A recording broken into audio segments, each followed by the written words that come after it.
Law 1. Never outshine the master. Judgment.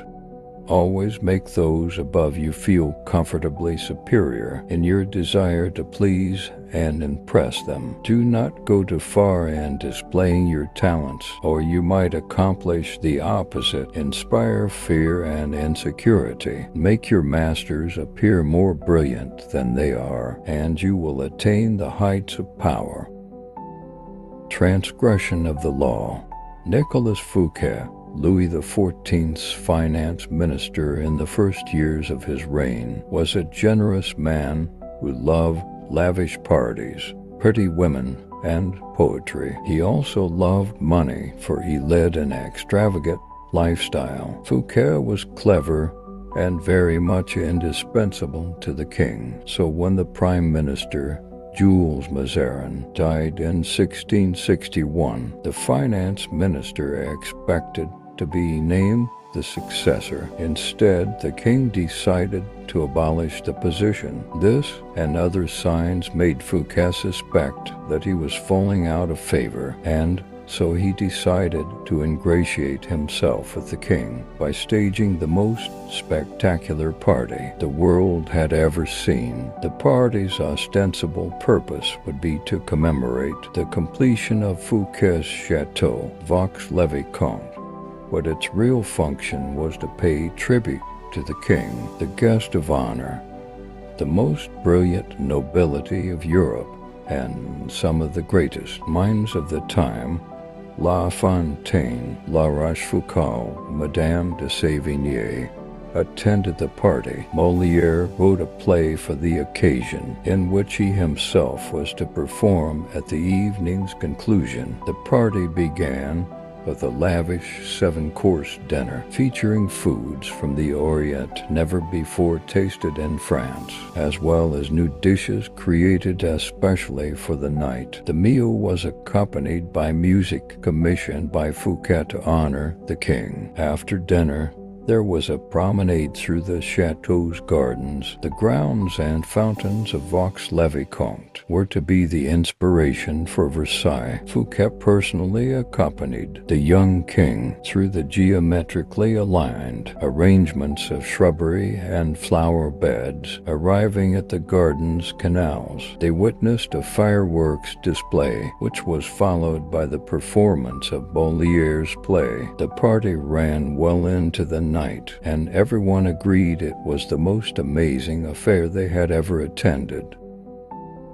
The next day, Fouquet was arrested by the king's head musketeer D'Artagnan. 3 months later, he went on trial for stealing from the country's treasury. Actually, most of the stealing he was accused of he had done on the king's behalf and with the king's permission. Fouquet was found guilty and sent to the most isolated prison in France, high in the Pyrenees Mountains, where he spent the last 20 years of his life in solitary confinement. Interpretation. Louis XIV, the Sun King, was a proud and arrogant man who wanted to be the center of attention all times. He could not countenance being outdone in lavishness by anyone, and certainly not his finance minister. To succeed Fouquet, Louis chose Jean-Baptiste Colbert, a man famous for his parsimony and for giving the dullest parties in Paris. Colbert made sure that any money liberated from the treasury went straight into Louis's hands. With the money, Louis built a palace even more magnificent than Fouquet's, the glorious palace of Versailles. He used the same architects, decorators, and garden designer, and at Versailles, Louis hosted parties even more extravagant than the one that cost Fouquet his freedom. Let us examine the situation the evening of the party, as Fouquet presented spectacle on spectacle to Louis, each more magnificent than the one before. He imagined the affair as demonstrating his loyalty and devotion to the king. Not only did he think the party would put him back in the king's favor, he thought it would show his good taste, his connections, and his popularity, making him indispensable to the king and demonstrating that he would make an excellent prime minister. Instead, however, each new spectacle, each appreciative smile bestowed by the guests on Fouquet, made it seem to Louis that his own friends and subjects were more charmed by the finance minister than by the king himself, and that Fouquet was actually flaunting his wealth and power rather than flattering Louis XIV. Fouquet's elaborate party offended the king's vanity. Louis would not admit this to anyone, of course. Instead, he found a convenient excuse to rid himself of a man who had inadvertently made him feel insecure.